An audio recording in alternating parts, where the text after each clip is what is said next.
dapat pag sundalo tayo o gusto magsundalo, dapat marunong tayo magluto. Dahil ang kailangan sa sundalo, unang-unang requirements ay kailangan marunong magluto. Kaya ngayon, ipapakita ko kung paano magluto ang sundalo. Siyempre, ang lutuin natin ngayon ay pusit. Yan. Tapos, ang magiging ricado niya, ito mga idol, luya, kamatis, sibuyas, sili. Sili na mahaba, sili na maliliit, bawang. Yan.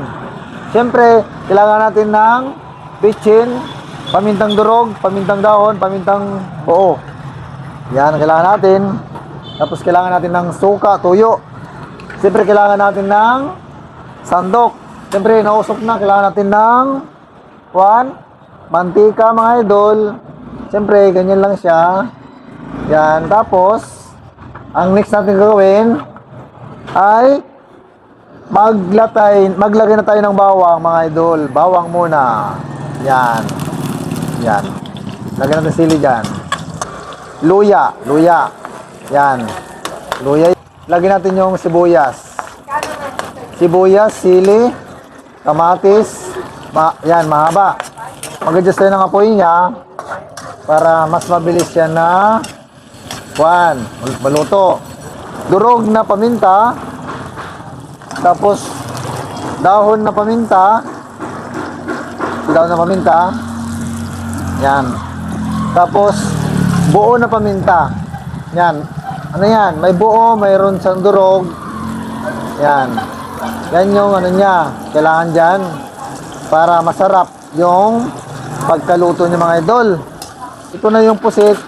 Lagyan na natin dito. Igisa na natin. Yan. Yan mga idol. Nangangamoy na. Lalagyan natin ng bitchin. Yan. Lagyan natin bitchin mga idol. Yan.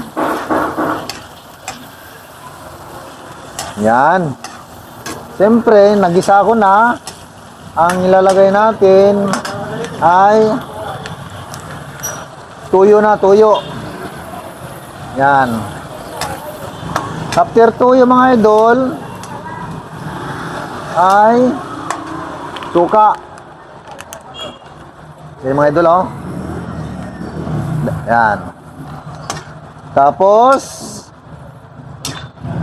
takpan natin mga idol para kumulo. Yan. Buksan natin yung pusit, baka overcook na. Kasi dati dapat ay tamang-tama lang yung ano niya pagkaluto.